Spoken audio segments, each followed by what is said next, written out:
안녕하세요. 여러분을 달콤한 지구학의 세계로 초대할 한성원입니다. 반갑습니다. 10월 학력평가 지구학 수 해설관 1번부터 바로 들어가도록 하겠습니다. 자, 1번부터 차근차근 볼게요. 자, 1번 문제입니다. 자, 여러분들 2번부터 20번까지요. 물론 쉽다라고 하더라도요. 그냥 이렇게 쭉 보시면서 여러분들이 뭔가 이거 몰랐던 개념이다. 까먹었다 라고 한다면은 다시 한 번 더 개념 공부하는 거 잊지 마세요. 아시겠죠? 자, 1번 문제가 되겠고요. 그림만 딱 보고 이게 뭔지 아시겠죠? 대기 순환의 규모가 되겠습니다. 자, 대기 순환의 규모를 나타낸 것이다 라고 되어 있고요. 자, 그 다음에 기역, 니은, 디귿에 해당하는 순환으로 가장 적절한 것은 이라고 합니다. 자, 여러분들 보시면요. 난류와 토네이도가 있고 공간적인 규모가 약 10km 정도까지 되어 있죠. 그죠? 자, 이 정도 부근이 미규모, 그 다음에 중간 규모, 종관 규모, 그리고 지구 규모 이렇게 이제 넘어가게 됩니다. 100km 이상 정도 되면서 종관 규모, 지구 규모로 넘어가게 되고요. 그러면서 대기 운동에서 전향력이 중요하게 자리 잡게 됩니다. 자, 여기서 그러니까 이런 규모와 함께 여러 가지 것들이 이제 등장할 수 있어요. 공간 규모가 커지면 시간 규모도 커진다. 전향력을 언제부터 고려할 것이냐 이런 것들이 되겠고요. 여기에서 이제 물어보는 거는 그런 것보다는 기역과 니은과 디귿에 무엇이 들어갈 수 있을까라는 것이죠. 자, 여러분들 여기가 기역이 중간 규모에 해당하는 거잖아요. 자, 하루 이내 정도의 순환이 되겠고요. 규모로 보자면 한 100km보다 작은 규모가 되겠습니다. 해륙풍, 상곡풍, 내후가 여기에 들어갈 내용이 되겠고요. 그 다음에 100km에서 1000km 정도 사이에 들어가는 종관 규모는 무엇이냐? 지속되는 규모는 일주일 이내의 시간까지 가지게 되겠고요. 고기압, 저기압, 태풍 이런 것들이 이제 들어가게 되는 겁니다. 그러니까 고기압이나 저기압이나 태풍 같은 경우는 우리 일기도에도 등장하는 친구가 되겠죠. 그러니까 여기서부터는 일기도에 등장할 수 있다. 이렇게 보시면 되겠고요. 그 다음에 1000km 이상의 더 큰 규모 가 되겠습니다. 지구 규모가 되겠습니다. 뭐 대기 대순환이라든지 계절풍이라든지 뭐 편서풍 파동이라든지 이런 것들을 얘기해 볼 수 있겠죠. 자, 그러면 기역 니은에 해당 니은 디귿에 해당하는 걸 찾아보면 기역에 보면 해륙풍이나 상곡풍이나 뇌우를 넣어야 되잖아요. 자, 그러니까 누구예요? 3번, 4번 중에 하나. 해륙풍이라고 되어 있으니까. 자, 그 다음에 여기 고기압, 저기압, 태풍 같은 게 들어가야 되겠습니다. 근데 3번만 되겠네요. 4번에는 여기 뭐 넣어놨어요? 대기 대순환을 넣어놨네요. 대기 대순환은 어디? 여기다 넣어주셔야 되겠죠. 그래서 3번을 보시면 해륙풍 되어 있고요. 고기압 되어 있고요. 그 다음에 계절풍 이렇게 들어가고 있습니다. 그러니까 답은 몇 번? 3번이라고 하시면 되겠습니다. 자, 1번은 약간 수월한 문제였고요. 여러분들이 혹시 이제 이걸 하고 마지막으로 점검하는 과정이기 때문에 여기에 들어가는 거 뭐 해륙풍 말고 다른 게 떠오르지 않습니다. 라고 한다면 다시 한번 누구 있다고요? 상곡풍도 있고 뇌우도 있고요. 여기에 고기압 말고 다른 게 떠오르지 않는다면 저기압이나 태풍 같은 것들이 들어갈 수 있다. 이런 것들을 우리가 다시 한번 더 점검해 보세요. 자, 두 번째 볼게요. 자, 두 번째 문제는 우리 자원에 관련된 문항이 되겠습니다. 왼쪽은 이제 시멘트라고 얘기하는 거고요. 오른쪽은 도자기다 라고 이렇게 얘기합니다. 가와나는 서로 다른 광물 자원이 주요 원료로 사용된 시멘트와 그 다음에 도자기를 나타내고 있다 라고 얘기합니다. 자, 시멘트와 도자기인데 어떤 자원을 주요 원료로 쓴다 라고 되어 있습니다. 그러면 그 광물 자원의 이름이 무엇인가 라고 얘기한다면 이 친구 누구였죠? 지금 시멘트였죠. 시멘트 뭐죠? 석회석이 되겠습니다. 자, 그러면 석회 물질이죠. 석회석, 석회암 이런 것들 쓰는 거고요. 그 다음에 도자기니까 뭐겠습니까? 고령토가 됩니다. 고령토를 썼다. 주요 원료다라고 보시면 되겠습니다. 자, 가와나에 사용된 주요 원료 광물, 그러니까 시멘트, 도자기가 아니라 누구누구 석회석과 고령토에 대한 이야기예요. 대해 옳은 설명한 거 골라봐라 라고 이야기하고 있네요. 자, 그러면 보겠습니다. 기억, 비금속 광물이다. 자, 비금속 광물 자원이다. 석회석이라든지 고령토와 같은 경우는요, 비금속인가요? 그럼요. 금이나 은이나 이런 것들, 철이나 구리 이런 것들이 금속이고요. 석회물질, 그 다음에 고령토 이런 것들은 비금속입니다. 자, 그러니까 기억은 어때요? 맞는 보기 하시면 되겠고요. 그 다음 두 번째, 재련 과정을 통해서 얻습니다. 재련이라고 하는 것 자체는 주로 금속 광물 자원들에 대해서 쓰는 말이죠. 그죠? 재련 과정을 거치는 것들은 주로 금속. 뭐 예를 들어서 철이라고 한다면 철은 단독 철로 존재하지 않고요. 보통은 산화물 형태로 존재하게 된단 말이에요. 철과 산소 결합이 돼 있으니까 나는 여기서 산소는 필요 없고 철만 꺼냈어야 되기 때문에 산소를 떼내는 작업. 자, 이런 걸 뭐라고 하죠? 재련이라고 이야기하는 거죠. 주로 용광로에 많이 집어넣게 되죠. 근데 비금속 광물 자원들은 보통 그런 재련 과정을 거치지 않고요. 그냥 이렇게 떼내 쓴다라고 해야 될까요? 잘라서 쓴다든지 이렇게 이제 하게 되는 것이죠.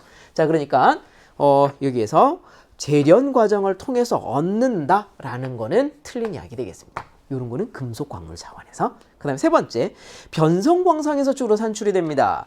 변성광상하면 자, 여러분들 떠오르셔야 돼요. 자, 변성광상. 이 친구들이 등장하면 이건 변성이야 라고 할 수 있는 거 있습니까? 흑연이라든지 성면이에요. 자, 그러면 이 친구들은 누구냐라고 얘기한다면 그렇죠. 요거는 변성광상이 아니라 퇴적광상입니다. 퇴적광상. 자, 퇴적광상은 공부하실 때 이 퇴적광상 안에는 몇 가지 광상이 또 세분되어 있습니다. 표사광상이 있고요. 침전광상이 있고요. 풍화잔류광상이 있게 됩니다. 침전광상이라고 하는 거는 뭐냐면 물속에 있던 물질들이 뭐 결합을 통해서 물에 안 녹는 물질이 되고 침전을 하게 되는 거예요.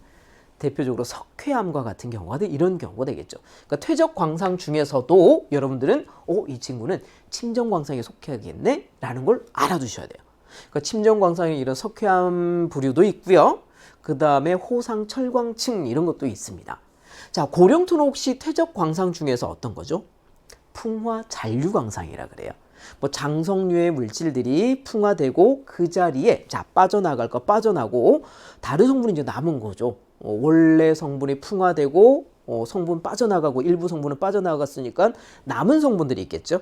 자, 풍화되고 잔류된 광상. 그래서 장성류, 특히 정장석 같은 경우가 고령토가 되고 좀 더 풍화 잔류 광상, 자, 풍화되어서 잔류가 된다면 보크사이트가 됩니다. 자, 그러니까 여러분들 요거에 퇴적광상이라는 거 기억해 두신다면 일단은 쉽게 디귿이 틀린 복이라는 거 알고 계실 거고요. 그 다음에 조금 더 나아가서 이 퇴적광상 안에서도 침전광상, 풍화잔류광상에 해당될 수 있다는 것까지 알아두시면 되겠습니다. 표사광상은 뭐죠? 표사광상? 이렇게 뭔가 떠내려오다가 어떤 특정 지역에 유효한 광물들이 모이는 거예요. 대표적으로 누가 있죠? 사금 이런 것들이 있습니다. 자, 이게 두 번째 문제. 그럼 기억 하나니까 답은 몇 번 하시면 되겠어요? 1번 하시면 되겠습니다. 자, 3번 문항 보도록 하겠습니다. 자, 3번 문항은 어떤 거냐면 지구 자전하고 있어요. 지구의 중력에 관련된 내용인 것 같아요. 우리 지구는 중력이라는 게 있잖아요. 그죠? 자, 근데 이런 것들 기억해 두셔야 되겠죠. 자, 뭐냐면 중력이라고 하는 힘은 어떤 힘과 어떤 힘의 합으로 나타나나요? 라고 얘기했을 때 만유인력과 만유인력 그 다음에 플러스 뭐가 있죠? 그렇죠. 원심력이죠. 지구 자전 때문에 나타나는 무엇? 원심력이라는 힘이 있습니다. 자, 그런데 이 문제를 보니까 뭐가 나오고 있나요? 라고 했더니 그렇죠. 만유인력과 원심력이 지금 나오고 있습니다. 한번 볼게요. 가와 나는 지구 타원체상의 위도에 따른 만유인력과 원심력의 크기를 순서 없이 나타낸 것이다. A와 B는 각각 만유인력과 원심력 중에 하나이다. 자, 그러니까 이 둘을 합쳐서 무엇이 될 것이다? 중력이 될 거고요. 특히 문제에서 딱 보니까 지구를 진짜 지구예요 이런 얘기를 안 했죠. 뭐라고 했죠? 지구 타원체. 여기다 적어 놓을게요. 자, 뭐라고 한다고 다시 한번. 지구 타원체. 하나의 가상적인 모델로 생각하시면 돼요. 현재 지구의 겉모습과 가장 닮은 타원체, 기하학적인 모델이고요. 이 지구 타원체는 밀도가 균일하다라고 보시면 될 것 같아요. 자, 그러니까 아주 밀도가 균일한 친구가 기하학적인 모델, 타원을 회전시켜서 만든 모델을 지구 타원체라고 하는 거예요. 자, 그럼 지구 타원체 상에서 만유인력과 원심력의 합을 구하고 싶다. 그러면 이 중력은 바로 우리가 뭐라고 부르는 중력이에요? 그렇죠. 이건 표준 중력이에요. 자, 그러면 자, 지금 이거 표준 중력 이야기하고 싶구나. 자, 그런데 지금 현재 만유인력과 원심력이 각각 나타나 있는데 일단은 만유인력이 크겠어요? 원심력이 크겠어요? 자, 물체를 땅 하고 떨어뜨렸을 때 만유인력 방향으로 주로 가겠어요? 원심력 방향으로 가겠어요? 라고 한다면 당연히 만유인력입니다. 이게 무슨 얘기인 거 하니? 우리 지구를 살짝 한번 이렇게 그려볼까요? 좀 과장해서 그렸네요. 너무 타원체인데 자, 이렇게 그렸습니다. 지구의 적도도 있고 북극, 남극, 축도 이렇게 있습니다. 자, 그러면 여기에서 지구 중심을 향해서 작용하는 힘이 만유인력이고요. 지구 자전축에서 바깥쪽으로 확 나가려고 하는 수직이죠. 자, 이렇게 나가려고 하는 힘이 원심력입니다. 물체를 내가 놨을 때 어디로 갑니까? 당연히 이쪽으로 가게 되죠. 그죠? 그러니까 만유인력이 훨씬 큰 힘이에요. 따라서 여기 보시면요. 단위가 갈 단위로 동일하고요. 여기는 983.2고요. 여기는 3.4이므로 당연히 만유인력은 누가 돼야 된다? 가가 돼야 된다라는 겁니다. 자, 그러면 보면서 한번 가봅시다. 기억. A는 만유인력이다 라고 얘기합니다. 맞는 보기인가요? 그렇죠. A는 만유인력. 뭐 가지고 찾으라고요? 숫자가 크네. 크다. 여기 갈이라는 단위 여러분도 알고 계시죠? 혹시나 해서 적어 드릴게요. GAL 이렇게 되고요. 이거는 1cm per sec 제곱. 요걸 얘기하는 겁니다. cm per sec 제곱. 즉 뭐냐면 983.2라고 하는 거는요. 983.2 갈이라고 하는 것은 다른 단위로 바꿔서 미터 퍼 세크 제곱으로 바꾸게 된다면 9.832 이렇게 나오겠네요. 9.832. 우리가 흔히 얘기하는 중력 가속도 9.8을 얘기하는 겁니다. 자, 그러니까 이거 가지고 이제 만유인력 찾을 수 있고요. 그 다음 두 번째, 지구 중심 쪽으로 향하는 건 당연히 만유인력이 되겠죠. 자, B가 지구 중심 쪽을 향한다 라고 했으니까 틀린 보기 되겠습니다. 그 다음에 디귿 한번 볼게요. 적도에서 표준 중력의 크기는, 자, 적도는 이제 표준 중력 이야기를 합니다. 자, 그러면서 안쪽으로 만유인력, 바깥쪽으로 원심력이니까 이 둘을 합치세요. 즉 빼주세요 라는 겁니다. 자, 981.4고요. 적도에서는 3.4의 만유인력이 원심력이 있으니까 둘을 더해주세요가 아니라 빼주세요 되는 거죠. 그럼 980보다 당연히 작은 값이 나오겠네요. 자, 980보다 크다라고 했으니까 디귿 보기는 어떤 보기? 틀린 보기 되겠습니다. 자, 기억 하나 정답이고 답은 1번 해주시면 되겠고요. 다음 문제 4번으로 넘어가 볼게요. 자, 4번은 이제 뭐냐면요. 뭔가 박편사진, 즉 평광현미경 사진이 되겠습니다. 광물에서도 우리 평광현미경 문제가 되겠는데, 자, 실험 과정을 한번 보도록 하겠습니다. 평광현미경을 이용하여서 사암과 규암의 특징을 알아볼 거다라고 하고요. 자, 어떻게 실험하는지 한번 보도록 하고 그 다음에 실험 결과도 볼게요. 자, 실험 과정은 사암 박편과 규암 박편을 일단 준비를 한다. 그 다음에 재물대에 올려놓고요. 자, 평광현미경에 올려놓고 어떤 상태에서 관찰하는지 체크 한번 잘 해주세요. 누구예요? 직교 니콜 상태에서. 자, 직교 니콜. 우리가 평광현미경에서 직교와 개방과 직교가 나오게 되면요. 여러분들 머릿속에 먼저 떠올라 주실 거는 뭐냐면, 개방 상태에서는 다색성을 볼 수 있고요. 직교에서는 소광, 간섭색을 볼 수 있다. 소광이나 간섭색. 그래서 이런 현상들을 잘 기억해 두셔야 되고요. 항상 단골로 잘 물어보는 문제가 되겠죠. 직교인데 다색성 보일 수 있을까? 소광 보일 수 있을까? 간섭색 보일 수 있을까? 이런 내용이 되겠습니다. 어쨌든 지금 현재 뭘로 관찰하고 있다? 직교 니콜 상태에서 관찰하고 있습니다.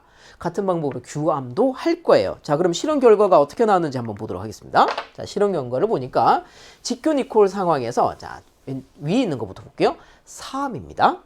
1mm, 1mm 크기 동일하고요. 자, 다양한 크기의 석영이에요. 석영 입자들, 이런 것들이 다 석영인가 봐. 석영 입자들이 관찰되며 입자 사이에 교결 물질, 그렇죠. 퇴적암이니까, 사암은 퇴적이니까 교결 물질이 단단하게 묶어주게 있겠죠. 교결 물질이 채워져 있습니다. 보통 우리 직교 니콜에서 교결 물질 같은 경우는요, 완전 소광돼서 보이게 됩니다. 까맣게 주로 보이게 되고요. 그 다음에 두 번째 규암입니다. 규암은 이런 사암이 변성을 받아서 규암이 되는 거예요. 자, 석영 입자들의 크기가 크고라고 얘기합니다. 자, 위와 아래를 비교하면, 자, 사암이 접촉 변성을 받아서 보통 규암이 되게 되는데, 이때 여기 보이는 사암 입자들이랑 밑에 보이는 사암 입자들의 크기가 좀 달라요. 여기서 구성하는 입자들이죠. 이게 달라요. 왜냐하면 여기는 열을 받으면서 어찌 보면 또 재결정을 받으면서 커졌어요. 커지게 되면서 입상 변정질 조직이라고 하는 그런 조직을 가지게 된단 말이에요. 크게 나타나게 되는 거죠. 그래서 크기가 고르고 방향성이 없고 서로 맞물려 있다. 여기는 그러니까 사이사이 빈 공간에 이런 교결 물질이 없다라는 겁니다. 사라지면서 어떻게 된 거예요? 재결정을 받아서 이런 것들이 크게 나타납니다. 석영 입자들이. 어둡게 보이는 석영 입자들이 관찰된다. 지금 직교 상태죠? 직교 상태에서 어둡게 보이는 것도 있고 이런 거 까만 거, 밝게 보이는 것도 있습니다. 자, 그러니까 이거 뭐예요? 왜 어둡게 보이는 거예요? 직교에서 지금 소광이 나타난 거예요. 그러니까 어둡게 보이는 거고요. 계속 소광이 아니라 조금만 각도 틀어주시면 자, 소광이 다시 빛이 투과가 돼서 보이게 됩니다. 90도마다 나타난다라고 했습니다. 자, 그러면 이렇게 정리가 됐습니다. 그러면 기억, 니은, 디귿 읽어보면서 답을 한번 해보도록 하겠습니다. 기억. 자, 나에서는 이라고 합니다. 주요 구성 광물의 다색성을 볼 수 있다. 자, 나가 어떤 상황이었죠? 준비한 다음에 3을 지금 뭐 어떻게 했죠? 그렇죠. 직교 니콜에서 관찰한다 라고 얘기한 게 나였어요. 난 직교 니콜 상태에서. 직교 니콜에서 다색성 볼 수 있다 없다? 오, 없다라는 거죠. 그럼 기억은 어떤 복이에요? 틀린 복이 되겠습니다. 자, 두 번째, 규함에서 입상 변정질 조직. 자, 입상 변정질은 이런 거라고 보시면 돼요. 입자의, 여기는 이제 석영 입자이긴 하지만 입자들의 크기가 크고 고르다. 자, 이런 것들을 여러분들 입상 변정질이라고 하시면 되겠습니다. 그럼 니은은 어때요? 맞는 복이. 자, 그 다음에 디귿 한번 보도록 하겠습니다. 자, 디귿 회전제물대를 회전시키면, 회전제물대를 이제 회전시키는 거예요. 기억의 밝기가 어둡게 보이는 석영 입자들, 지금 아까 뭐라 그랬죠? 소광이 나타났기 때문에 지금 빛이 투과가 못 됐다. 근데 제물대를 회전시키게 되면 빛이 투과가 되겠죠, 그죠? 자, 회전시키면 기억의 밝기가 변하는 현상을 관찰할 수 있다. 자, 소광이 생겼다가 안 생겼다, 이런 것들을 볼 수 있다라는 것이죠. 자, 그러니까 디귿은 어때요? 맞는 보기 하시면 되겠습니다. 이은 디귿이고요. 답은 4번 하면 되겠네요. 5번 문제 넘어가 볼게요. 자, 5번 문제는 보아하니 해수면이 기울어져 있습니다. 뭐예요? 지형류 문제가 되겠습니다. 자, 읽어볼게요. 그림은 지형류 평형이 이루어진, 자, 문제 잘 보세요. 지금 현재 뭐라고요? 지형류 평형 상태다. 자, 지형류 평형은 뭐 하는 겁니까? 수압 경도력과 전향력이 같아요. 자, 이렇게 흐르는 해류를 지형류라고 하는 거잖아요. 자, 기압 경도력과, 기압이래요. 수압 경도력과 전향력이 같은 상태로. 자, 그러면 이제 보면서 지형류 평형이 이루어져 있고요. 북반구라고 또 주어놨고요. 특히 대기나 해양에서는 북반구, 남반구 있는지 정확하게 잘 보셔야 돼요. 자, 북반구가 되겠습니다. 어느 해역에서 동서방향, 동서방향으로 단면을 나타낸 것입니다. 옳은 거 골라주시고요. 단, 해수에서 해수의 밀도와 중력 가속도는 일정하다. 자, 여러분들이 나중에 여유가 되신다면 혹시 이제 이게 당장 다음 이제 조금 이따가 수능 볼 이런 친구도 지금 볼 수 있겠지만 우리 고2나 고1 친구도 볼 수 있단 말이에요. 그죠? 자, 그러면 이런 조건들이 달리는 경우에 왜 이런 조건을 달아놨을까라는 고민도 한번 해주셨으면 좋겠습니다. 이 혹시 밀도가 달라지면 뭔가 달라질 수 있을까? 예, 달라질 수 있기 때문에 그런 조건을 딱 달아놓는 겁니다. 일단 밀도와 중력 가속도가 같다. 따라서 우리는 뭘 생각을 할 수 있나요? 라고 한다면요. 지금 여기 보이는 내부에서, 자, 해수면 경사 보이시죠? 자, 그런 것들이 일정하게 되면 이 해수면의 경사 때문에, 자, 밑에 밀도가 일정하잖아요. 수압 경도는 다 동일합니다. 바뀌지 않아요. 밀도가 일정하기 때문에 그런 일이 벌어지는 겁니다. 오른쪽에 마찬가지 이렇게 영역을 잡아놓고요. 여기 수압 경도력 어때요? 동일하다라는 겁니다. 자, 그래서 수압 경도력은 그럼 어떻게 표시되나요? 라고 했을 때 G 곱하기 델타 X 분의 델타, 자, 여기를 높이 차이를 델타 Z라고 두겠습니다. 이렇게 됩니다. 자, 중력 가속도 일정하고요. 그 다음에 밀도가 일정하므로 이런 해수면의 경사에 따라서 등 압력면들이 이렇게 나란하게 나타나게 됩니다. 자, 그러면서 어쨌든 내부의 수압 경도력이 동일하게 나타납니다. 자, 그러면 이것이 일단 누가 큰지 보이시죠? A쪽이에요? B쪽이에요? 당연히 A가 큽니다. 높이 똑같고 중력 가속도 동일한데 델타 X가 작아요. 여기는 짧고요. 여기는 길어요. 그러니까 수압 경도력이 여기가 큽니다. 간혹 때에 따라서는 몇 배나 큽니까? 라고도 물어보죠. 그럼 뭐 대답해 주시면 돼요? 이 길이 찾으면 돼요. 1이고 여기 1, 2, 3, 4. 한 4배 정도 된다. 4배? 4배? 4.5배? 물론 수치로 주겠죠. 그걸 물어본다면. 우리가 눈대중으로 대충 봤을 때 여기 길이와 그 다음에 여기 길이가 한 4배 정도 차이 난다. 그럼 수학 경도로도 4배 딱 차이 난다라고 보시면 되겠습니다. 자, 수학 경도력 A가 큽니다. 어느 쪽으로 수학 경도력이 작용하나요? 해수면이 낮은 쪽으로 수학 경도력 작용합니다. 해수면이 낮은 쪽으로 작용하는데 이건 조금 짧게 그릴게요. 얘는 수학 경도력 작으니까 요거는 크게 자리가 별로 없네요. 자, 일단 이렇게 그릴게요. 자, 그러면 수학 경도력이 나왔어요. 그 다음에 전향력과 평형 상태입니다. 전향력은 이쪽으로 평형 되겠고요. 전향력은 이렇게 평형 상태 되겠습니다. 이렇게 됩니다. 그럼 이제 해수의 움직임을 보세요. 이게 북반구라는 조건을 줬기 때문에 지금 전향력이 진행하는 방향, 해수의 움직임의 오른쪽이에요. 그럼 어느 쪽으로 가야 돼요? 그렇죠. 뚫고 들어가는 방향으로 가야 됩니다. 그래야 진행하는 방향의 오른쪽 전향력이 되는 거예요. 자, 이렇게 전향력. 그러면 뚫고 들어가는 거니까 선생님 X라고 칠게요. 자, 그 다음에 여기는 뚫고 나와야 돼요. 진행하는 방향의 오른쪽이 전향력이에요. 그래서 이렇게 동그라미하고 안에 점을 찍겠습니다. 이런 상황이죠. 그러니까 왼쪽은 북쪽으로 북상하고 있는 해류고요. 오른쪽은 남하하는 해류가 되겠습니다. 자, 됐으면 답 찾아보도록 하겠습니다. 자, A에서 수압 경도력은 서쪽으로 작용하게 됩니다. 자, A에서 수압 경도력은 서쪽으로 작용하게 됩니다. 네, 맞고요. 그 다음에 두 번째 B에는 지형류가 남쪽으로 흐릅니다. 예, 남쪽으로 흐르게 되겠고요. 우리 다 분석한 거예요. 지형류의 유속은 당연히 수압 경도력이 크고 전향이 큰 A가 빠릅니다. 자, A가 B보다 빠르다. 그럼 모두 다 맞네요. 5번 정답 하시면 되겠습니다. 6번 문제 넘어가 볼게요. 자, 6번 문제는 이제 어떤 문제인가요? 라고 하게 되면 그렇죠. 우리 지질도 분석 문제가 되겠습니다. 자, 여러분들 지질도가 나오게 되면 이거를 단면, 이 구조를 잘 볼 수 있는 단면을 그려주시면 좋아요. 자, 일단 여러분들 보시면은 뭐가 보이고 있죠? A층, B층, C층이 보이죠? 세 개의 층이 보입니다. 그런데 이 세 개의 층을 잘 보니까 A, B, C, C, B, A 이렇게 되어 있죠. 그죠? 대칭이 보이나요? 자, 반복 말고 대칭. 만약에 반복이면 어떻게 돼야 돼요?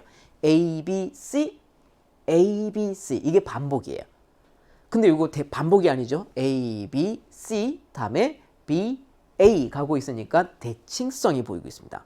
자, 이렇게 대칭성이 보인다는 얘기는 이 여기에 습곡이 있을 확률이 상당히 높습니다. 그럼 아까 반복된 거 A, B, C, A, B, C 이러면 단층 뚝 끊어져서 다시 한 번 더 똑같은 게 등장할 수 있어요. 자, 그러니까 여기는 뭐예요? 습곡이 등장할 가능성이 높다. 자, 그러면 이제 뭐 해주셔야 되겠습니까? 단면을 좀 그려서 나는 이게 어떤 구조인지 습곡인 것 같으니까 배사 구조인지 향사 구조인지 이런 것들을 판단하셔야 되는데, 자, A층과 B층 이런 층들의 경계가 지층 경계, A와 B의 경계, B와 C의 경계가 주향과 경사가 어떻게 되는지를 대략적으로 찾아주시면 되고요. 이걸 찾아주실 때 어떻게 하라고요? 주향선을 잘 그려주셔야 돼요. 자, 한번 볼게요. 자, 여러분들 먼저 선생님이 A와 B의 경계를 볼게요. 왼쪽에. 그러면 A와 B의 경계 뭐예요? 선생님 빨간색으로 볼게요. 이게 A와 B의 경계예요.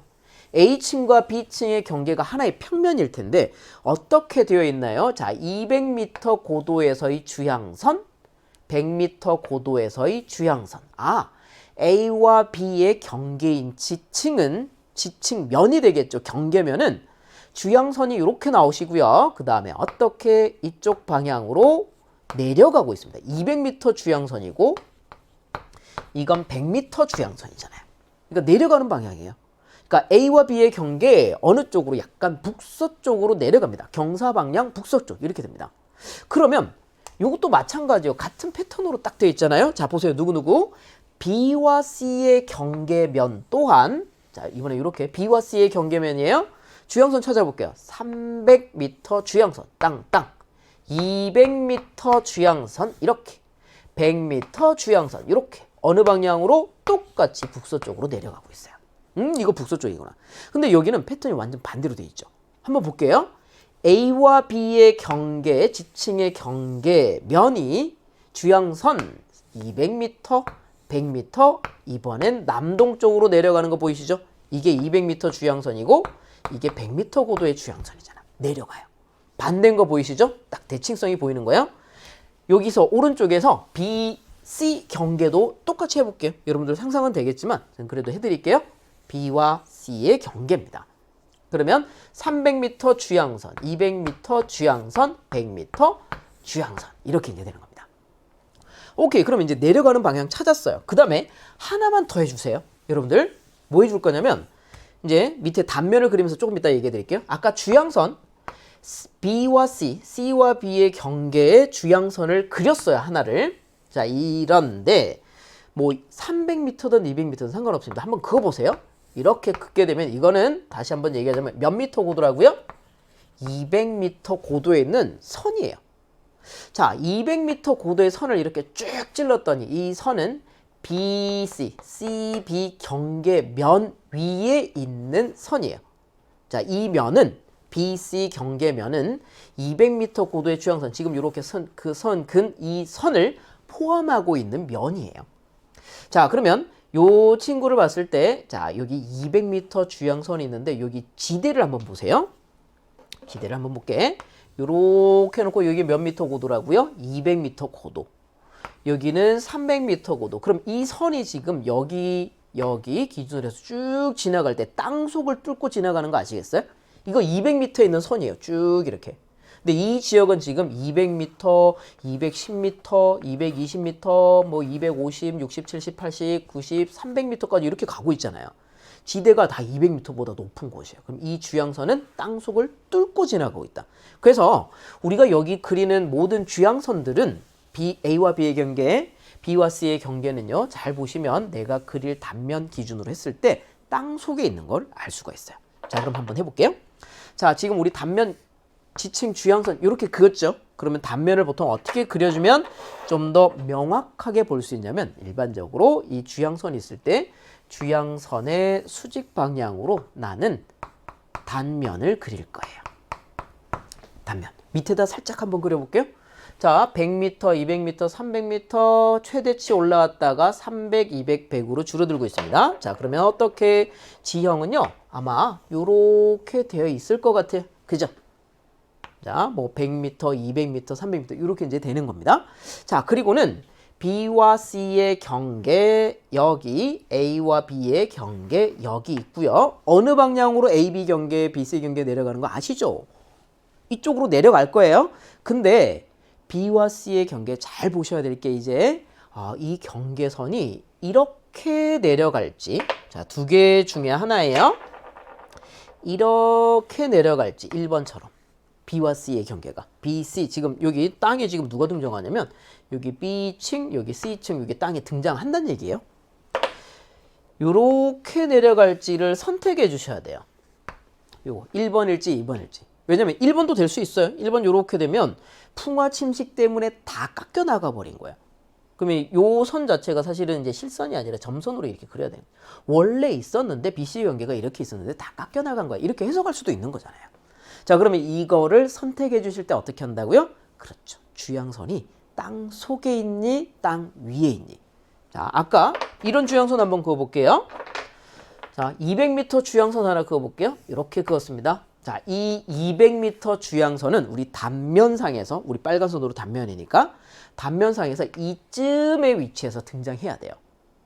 여기까지 되셨죠? 그죠? 근데 이 점이, 즉 B와 C의 경계인 곳에 해당하는 점인데, 그죠? 이 선은 뭐 하는 선이라고 했죠? B와 C의 경계면 위에 있는 포함되어 있는 선이잖아요. 포함되어 있는 선이에요. 그 위에 있는 점, 당연히 BC 경계에 있는 점입니다. 자, 그게 땅 속에 있어야 된다고요. 여기 있으면 땅 위에 있는 거잖아. 땅 속에 있어야 된다고요. 그러니까 우리가 생각할 수 있는 건 1번과 같은 경우는 아니다라는 겁니다. 자, 그러면 우리가 이제 그릴 거는 어떻게? 요렇게 BC 경계. 자, 그러니까 이렇게 되는 거예요. 여기 A층, B층, C층, 다시 한번 BC 경계, AB 경계, 요렇게 나오겠습니다. 자, 여기 A, 여기 B. 자, 물론 여러분들이 빠르게 판단했을 수도 있겠지만 선생님 빠르게 한번 다른 형태로 좀 꼼꼼하게 한번 그려봤습니다. 자, 그러면서 얘기 한번 해보도록 하겠습니다. 자, 지금 형들 위로 볼록한 무슨 구조? 배사 구조 나오고 있죠? 자, 보겠습니다. B층의 주향은 주향선 이렇게 그었죠. 북쪽 기준으로 동쪽으로 틀어져 있는 겁니다. 북동 방향이다.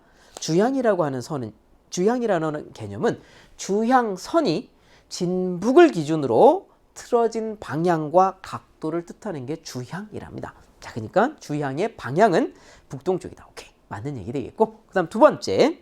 습곡 구조 나타나고 있고요. 배사 구조인지 알겠고요. 순서는 CBA 순서로 태적이 되겠습니다. 자, 그러면 CBA. 그럼 다 맞네요. 답은 5번 하시면 되겠습니다. 6번 문제 됐고요. 그 다음에 7번 문제 보도록 하겠습니다. 자, 7번 문제는 케플러 법칙이 되겠습니다. 자, 케플러 법칙이 되겠고요. 여기에서 학생 A, B, C가 대화를 나누고 있는데 이 대화에서 맞는 거 찾아봅시다 라고 얘기했습니다. 기억, 니은, 공전, 궤도에 대한 수업 자료 A, B, C가 대화하는 모습 옳은 학생 찾아보세요. 그럼 한번 찾아보도록 하겠습니다. 자, 기억과 니은은 공전, 궤도, 긴반, 지름은 같다 라고 합니다. 얼만지를 한번 생각해 볼게요. 자, 여기서 보시면 긴반, 지름, 물론 이걸 계산하라는 문제는 아니잖아요. 그래도 우리는 계산 한번 해보세요. 자, 여기 기억이라고 하는 행성이 돌고 있는데 동일 평면상에서 서로 기억, 니은 돌고 있고요. 궤도, 긴반, 지름 같습니다. 자, 그러면 기억이라고 하는 거는 요 궤도상을 돌고 있습니다. 긴반, 지름은 같다라고 돼 있고요. 지금 태양이 있는 거 있죠? 이게 초점이에요. 그럼 몇 칸인지 한번 살짝 세보면 하나, 둘, 셋, 넷, 다섯, 여섯, 일곱, 여덟, 아홉, 열 칸이에요. 그럼 궤도, 긴반, 지름은 하나, 둘, 셋, 넷, 다섯. 여기가 바로 기억 행성 타원 궤도의 중심, 여기가 초점이에요. 그럼 니은도 한번 이렇게 한번 해볼게요. 자, 니은도 한번 해볼게. 어떻게 할 거냐면 니은은 노란색으로 한번 그려볼게요. 자, 니은은 이렇게 노란색으로 그리겠습니다. 이렇게 해주시고요. 마찬가지 여기 두 칸 공통으로 포함하고 여기 두 칸이니까 총 10칸입니다. 그럼 여기도 니은도 하나, 둘, 셋, 넷, 다섯. 여기가 바로 뭐가 되겠죠? 니은 이 타원 궤도의 중심 되겠습니다. 그러면 태양이라고 하는 게 초점이기 때문에 우리가 이런 생각을 해볼 수 있어요. 자, 기억이라고 하는 친구는 20율이 도대체 너는 얼마냐? 라고 하게 되면 궤도, 긴반, 지름 아까 몇 칸이라고 그랬죠? 하나, 둘, 셋, 넷, 다섯 칸에서 얼마나 초점이 떨어져 있느냐. 이 비율이 20율이에요. 5분의 2예요. 자, 이 친구는 5분의 2가 되겠고. 자, 이 친구의 20율 한번 해볼까요? 자, 여러분들 어떻게 돼요? 총 10칸 중에 5칸이잖아요. 5칸 중에서 이번에 이렇게 한번 해볼게요. 5칸 중에서 떨어지는 거 얼마예요? 4칸 떨어져 있네요. 그럼 얼마예요? 5분의 4가 되겠습니다. 이렇게 이제 20율 구할 수 있어요. 자, 그리고 궤도, 긴반, 지름을 갔기 때문에 이 노랗게 니은 궤도 있죠? 요거를 그대로 평행 이동하면 여기 안에 쏙 들어가게 되는 것도 기억 한번 해두시면 되겠습니다. 자, 그러면서 학생 ABC가 나눈 대화 맞는 거 한번 찾아볼게요. 첫 번째, 공전 주기는 똑같아야 돼요.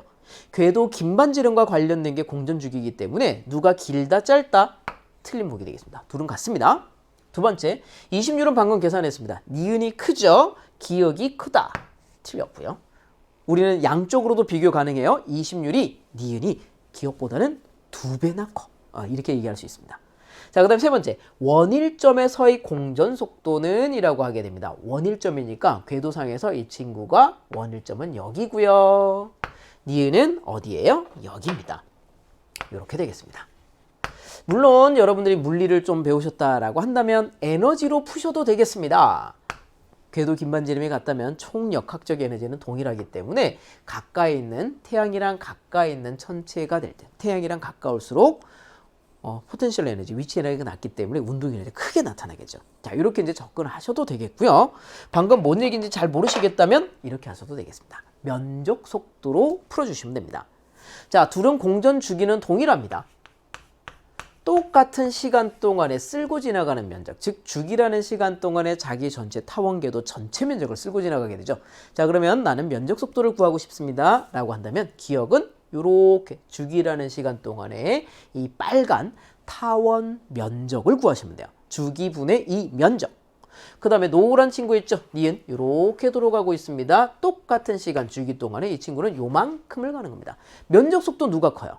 그렇죠. 당연히 기억이 큽니다.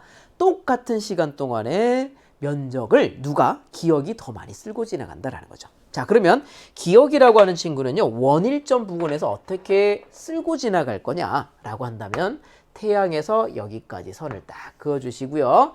어떤 시간 동안에 특정한 면적을 이렇게 쓸고 지나갈 거예요. 자, 이게 면적 속도 방금 구한 거예요. 어떤 시간 동안에 이만큼 갈 수 있어. 이렇게. 자, 그런데 니은은요, 면적 속도가 방금 얘보다 작아요. 똑같은 시간 동안에 이 면적보다는 작게 쓸고 지나가야 돼요. 무슨 말인지 아시겠죠? 자, 그러면 이제 어떻게 해볼까요? 라고 하면 이거보다 면적이 작아야 돼요. 근데 태양에서부터 선 그어야 되잖아. 이렇게 부채꼴처럼 선을 그어야 되는데 면적이 작아야 돼요. 그러니까 쓸고 지나가는 면적이 작고 어찌 보면 태양으로부터의 거리, 반지름이 상당히 크기 때문에 이렇게 지나가는 호의 길이가 당연히 기억이 훨씬 커야 돼요. 이걸 물어보는 거야. 원일점에서 공전 속도는 속도니까 선 속도를 얘기하는 거니까 얘가 동일한 시간 동안에 얼마나 진행하냐라는 거가 속도잖아요. 얘가 훨씬 많이 진행합니다. 따라서 기억이 크다. 그래서 우리 학생 C가 어떤 거 맞는 친구가 되겠습니다. C만 정답이고요. 답은 2번 하시면 되겠습니다. 7번 문제 됐고요. 그 다음에 8번 넘어가 보도록 하겠습니다. 자, 8번은 편서풍 파동에 관련된 문제가 되겠고요. 자, 여기서 이제 이런 거는 잘 보셔야 돼요. 편서풍 파동이 등장하게 되면 항상 어떤 고도가 같은 면을 줄 것이냐, 압력이 같은 면을 줄 것이냐, 이런 걸 잘 보셔야 되는데 지금 현재 여기는 뭐를 준 겁니까? 고도가 같은 면을 준 거예요. 자, 그러니까 우리는 이거를 남북 방향으로 한번 잘 생각을 해보세요. 자, 남북 방향으로 생각을 합니다. 저쪽 안쪽이 북쪽이고요. 동서남북이 여기 있잖아. 저기 안쪽이 북쪽이고 여기가 뭐예요? 남쪽이에요. 그러니까 내가 여기서 이제 쳐다본다라고 했을 때 이렇게 볼게요. 자, 여기가 지면이고요. 땅이고요. 자, 5.5km 상공이 여기 있습니다. 자, 이렇게 얼마라고요? 5.5km 상공이고요. 어디가 북쪽으로 잡을까요? 왼쪽을 북쪽으로 잡을게요. 오른쪽을 남쪽으로 잡겠습니다. 이렇게. 그러니까 이 그림상에서 우리가 저쪽에서 이렇게 쳐다보고 있는 거예요. 왼쪽이 북쪽이니까. 자, 이게 5.5km니까 A, B, C가 같은 고도에 어차피 있는 겁니다. 그런데 압력을 한번 이렇게 이제 생각을 해보게 되면 압력이라는 등 압력은 어떻게 나타나게 되죠? 이렇게 나타나게 되는 거죠. 뭐 보통 5.5km니까 500헥토파스칼 이렇게 나타나게 됩니다. 그리고 어떤 여기에서 지균풍 형태로 이제 불게 되는데 서에서 동으로 쭉 붑니다. 물론 이렇게 파동을 치니까 경도풍도 이렇게 나타나긴 하는데 어쨌든 이렇게 되면요. 이렇게 움직이는 이 바람은요. 같은 고도상에서 이 등 앞면을 따라서 쭉 진행한다고 보시면 돼요. 만약에 이 상황에서 바람이 분다라고 하게 되면 이렇게 뚫고 지나가는 겁니다. 자, 그러니까 이렇게 지금 움직이고 있으니까 우리는 여기가 어찌 보면 압력이 거의 같은 곳이라고 보시면 돼요. 그러니까 A는 조금 더 남쪽에 있고 B는 조금 더 북쪽에 있는 상황이니까 압력을 비교하자면 A 쪽이 더 높다. A는 어찌 보면 요런 데 있는 거야. A는 어찌 보면 요런 데 있는 거고요. B는 어찌 보면 요런 데 있는 거고요. C는 여기 있다. 이렇게 보시면 될 것 같아요. 자, 그럼 보겠습니다. 북반구 중위도 상공에서 편서풍 파동이고요. A, B, C는 등 고도면에 위치한다. 모두 5.5km 상공에 위치한다. 옳은 설명 골라주세요 라고 얘기합니다. 그래서 기압을 물어보고 있어요. 더 남쪽에 있는 이 친구가 똑같은 5.5km를 하게 된다면 조금 더 이렇게 파동이 치게 될 때 이 위치에 있는 이 친구가 압력이 낮다라고 보시면 되겠습니다. 아니면 이렇게 보셔도 돼요. 여러 가지로 접근 가능한 거예요. 이렇게 그림을 그려놓고 접근하기도 하고 그 다음에 얘는 이쪽으로 회전하고 있잖아요. 시계 방향으로 틀어지고 있죠. 여기가 기압이 높은 쪽이에요. 고기압선 경도풍이잖아요. 이렇게. 그 다음에 얘가 이렇게 돌고 있죠. 그죠? 저기압선 경도풍이죠. 회전하는 중심 쪽이 기압이 낮은 쪽입니다. 이렇게 이제 보시면 되겠죠. 아니면 이 상황에서 기압 경도력이 어떻게 작용하게 될까요? 라고 한다면 기압 경도력은 이렇게 작용하게 되죠. A 쪽에서 뻗어져 나가는 거 보이시죠? 압력이 높다는 뜻이에요. B 쪽으로는 기압 경도력이 어떻게 되고 있죠? 모여들려고 하고 있죠. 기압 경도력이 기압이 낮다라는 뜻이에요. 이렇게 이제 판단하시면 되겠습니다. 여러 가지로 여러분들이 다 해석할 수 있어야 돼요. 자, 기억은 맞는 복이에요? 예, 맞는 복이네요. 기억 동그라미. 그 다음에 두 번째 니은 한번 볼게요. C에는 공기 수렴이 나타납니다. 자, 편서풍 파동이 나타나게 되면 기압골이 등장하게 됩니다. 어디가 기압골이죠? 자, 여기가 B가 있는 이 축이 기압골이네요. 기압골. 저기압선 경도풍이 불고 있어요. 이렇게 아까 얘기했듯이 반시계로 들어오기 때문에, 그리고 시계 방향으로 뻗어져 나갑니다. 고기압선 경도풍 형태로 뻗어져 나가기 때문에 조금 느리게 들어와서 빠른 속도로 빠져나가는 부분이므로 여기는 공기가 발산이 일어나게 됩니다. 근데 니은에서 뭐라 그랬죠? 수렴이 나타난다. 기압골의 동쪽은 발산이라는 걸 그래서 기억해 두시면 편할 거예요. 자, 여기가 발산이 일어나므로 공기를 메꿔야 되겠죠? 진공이 될 수는 없잖아요. 그러니까 니은에서 상승 기류가 생기면서 저기압이 유도가 되게 될 것이고요. 자, 그 다음에 기역과 같은 경우는요, 반대로 수렴이 일어나게 되고요. 이렇게 꽉 쌓여 있는 공기가 이렇게 내려오게 되겠습니다. 그래서 기역은 고기압이 유도가 될 수 있습니다. 그래서 디귿 보기를 보게 되면 기역에서는 상승 기류가, 니은에서는 하강 기류가 나타난다라고 했는데 반대로 적어놨네요. 그죠? 기역에서는 하강 기류가, 니은에서는 상승 기류가. 그럼 기역 하나만 정답 되겠습니다. 디귿 틀렸어요. 디귿은 틀린 보기. 자, 답은 1번 하시면 되겠고요. 그 다음에 9번 넘어가 보도록 하겠습니다. 자, 9번은 이제 어떤 거냐? 세페이드 변광성입니다. 변광성 되는데 A와 B가 있네요. 자, A와 B가 있습니다. 어떤 상황인지 한번 읽어보도록 하겠습니다. 자, 그림은 종족 1형 세페이드 변광성 A와 B가 있다. 자, 그런데 자, 이 시간에 따른 겉보기 등급의 변화를 나타내는 거고요. 자, 겉보기 등급이 작은 거니까 밝은 쪽, 여기는 어두운 쪽입니다. 자, 그리고 오른쪽은 뭐냐면 주기와 광도 관계겠죠. 주기와 절대 등급 관계가 지금 주어져 있습니다. 그러면 여기서 우리 한번 볼게요. A라고 하는 것은 변광하는 주기가 한 번, 두 번, 세 번 이렇게 여러 번 나타나죠. 그죠? 짧아요. 자, 그러니까 A는 어디 있어요? 자, A는 요런 데 있는 겁니다. A. 이게 시간도 있으니까 대략적으로 한번 해볼게요. 우리 지금 여기서부터 여기까지니까 쭉 이렇게 한번 내려와 보세요. 10일에서 20일이니까 한 10일 정도, 10일 이상의 시간의 주기를 가지고 있네요. 그러니까 10일이니까 한 요 정도쯤에 누가 있는 것 같아요? A가 있는 것 같아요. B는 요 정도 갖고 오니까 한 20일 정도? 20일. 자, 여기 30일이니까 20일. 그럼 한 여기 정도 잡을게요. 자, 이렇게 했고 여기가 B가 있는 곳이에요. 자, 이런 상황입니다. 자, 그러면 이렇게 해놓고 우리가 대답을 한번 해주셔야 되고요. 그 다음에 등급이 작은 건 밝은 거예요. 밝은 거예요. 절대 등급이 작다. 아, 이 별이 원래 밝은 별이다. 광도가 큰 별입니다. A와 B를 비교하면 누가 광도가 크다고요? B가 크다고요. 이런 내용이 되겠습니다. 변광주기 첫 번째 물어봅니다. A가 길다. 틀린 보기? 당연히 B가 길죠. 요거 가지고 그냥 선택하시면 되겠습니다. 광도는 그래서 누가 크다고요? B가 크다고요. A가 작다라고 했으니까 니은 맞는 보기. 그 다음에 별까지 거리를 물어봅니다. 자, 한번 보세요. 별까지 거리는 어떻게 구해요? 겉보기 등급 빼기 절대 등급은 마이너스 5 플러스 5 로그 R입니다. 그러니까 절대 등급과 겉보기 등급으로 거리를 구할 건데 이 값이 크면 거리가 멀리 있는 겁니다. 크려면 어떻게 하면 돼요? 겉보기 등급이 커야 되고 절대 등급이 작아야 돼요. 어둡게 보이는데 실제로는 밝은 별이다. 이러면 엄청나게 멀리 있는 별이죠. 그게 누구예요? 바로 A네요. 겉보기 등급, 죄송해요. B네요. 자, 겉보기 등급 B 큰데 어둡게 보이는데 사실은 그 친구 되게 밝은 별이야. 절대 등급이 작아. 그럼 이 차이 되게 큰 거죠. 누가 크다고요? B가 크다고요.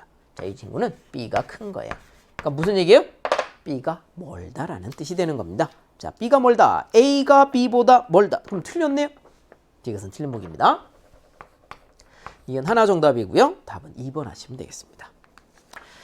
자, 이제 10번 문제 보도록 하겠습니다. 해파 문제가 되겠습니다. 자, 보아하니 해수 물입자의 운동을 딱 보니까 오른쪽은 동글동글합니다. 왼쪽은 뭔가 좀 찌그러지게 됩니다. 그러니까 이쪽은 심해파고요. 가와 같은 경우는 뭐 전이파 혹은 천해파 이런 것이 될 수가 있습니다.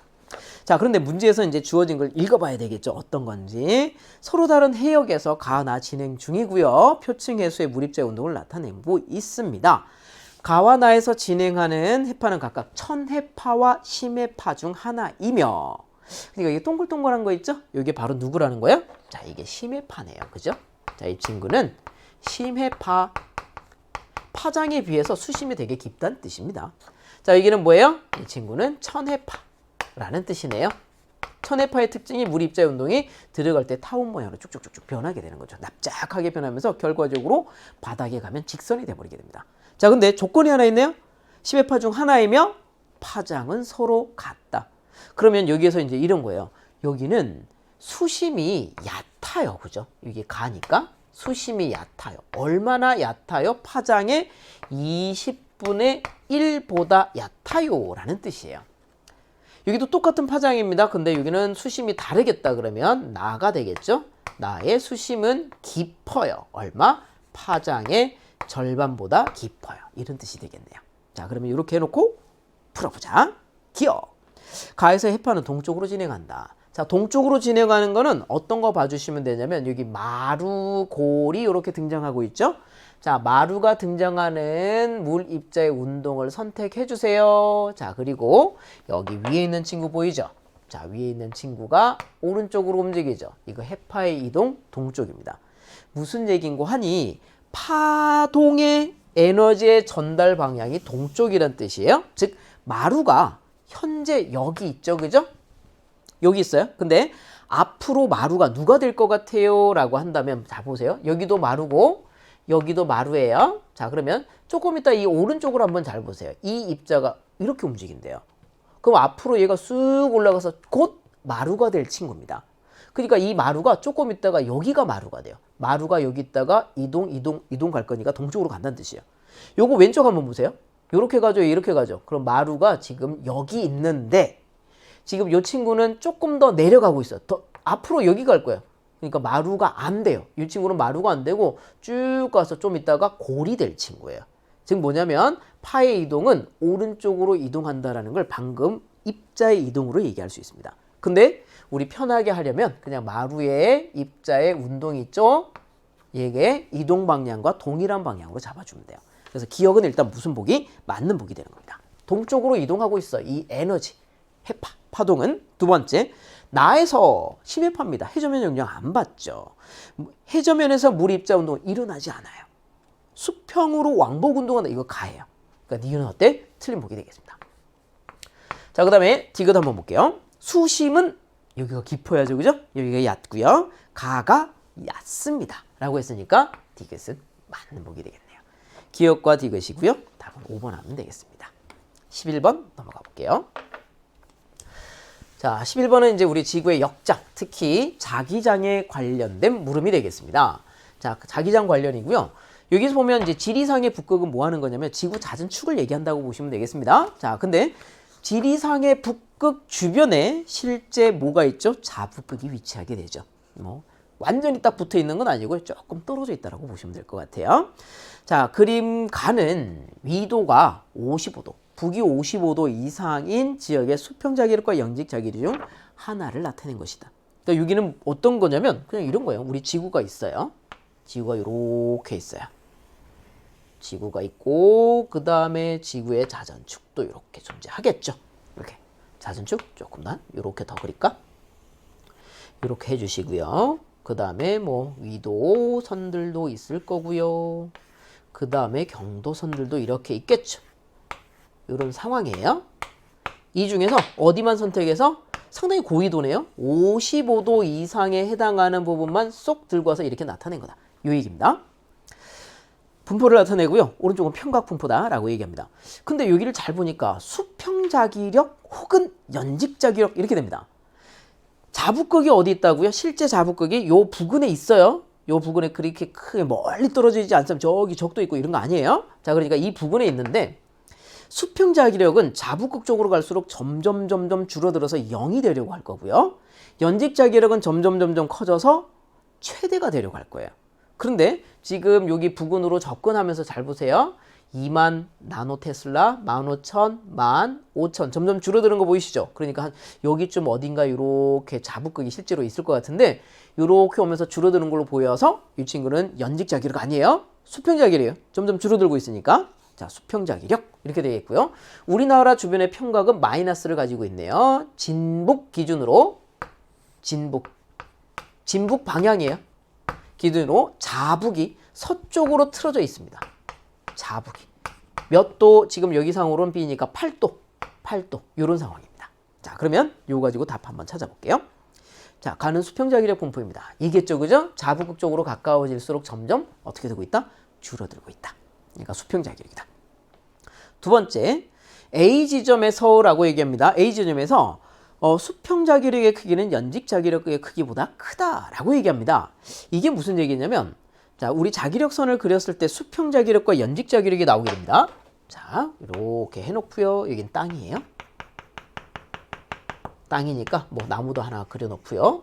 우리 사람도 한 명 이렇게 세워놓고요. 이런 상황이에요.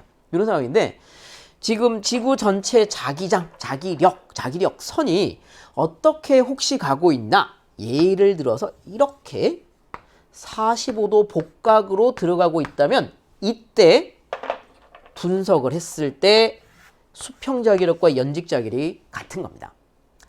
이거보다 각도가 큰 복각이 45도 크게 되면요. 수평자기력이 작고 연직자기력이 크다는 얘기고요. 45도보다 작아요. 좀 더 저위도 적도 부근으로 가는 거예요. 자, 그렇게 되면 점점 어떻게 되겠어요? 수평자기력은 크고 연직자기력은 작은 거예요. 그래서 니은 보기를 다시 한번 볼게요. 니은 보기를 다시 보면 뭐라 그랬냐면 자, A 지점에서 일단 생략하고요. 수평자기력의 크기는 연직자기력보다 크다. 이게 크대요. 그럼 여기 각도 얼마 돼요? 45도보다 작아야죠. 그러니까 이건 무슨 얘기냐라고 한다면 A 지역은 아무래도 좀 저위도인 것 같아. 자북극이랑 좀 떨어져서 자기 적도 쪽에 가까운 것 같아. 이런 얘기인 것 같거든요. 근데 A는 지금 위도상으로 보면 상당히 고위도에 75도 이상 위도. 그러니까 북극권에 해당하는 거고요. 요런 지역 근처에 지금 누가 있어요? 자북극이 있는 거예요. 그러니까 이 복각이 상당히 큽니다. 따라서 수평자기력이 작아요. 니은에서 그래서 맞는 보기 틀린 보기, 니은은 틀린 보기 되는 겁니다. 자, 그 다음에 세 번째군요. B 지점에서라고 합니다. 자, 나침반의 자침은 진북 기준으로 서쪽으로 8도 틀어져 있습니다. N극이 그러니까 가리키는 방향이 누구예요? 자북 방향입니다. 자북 방향 왼쪽이죠.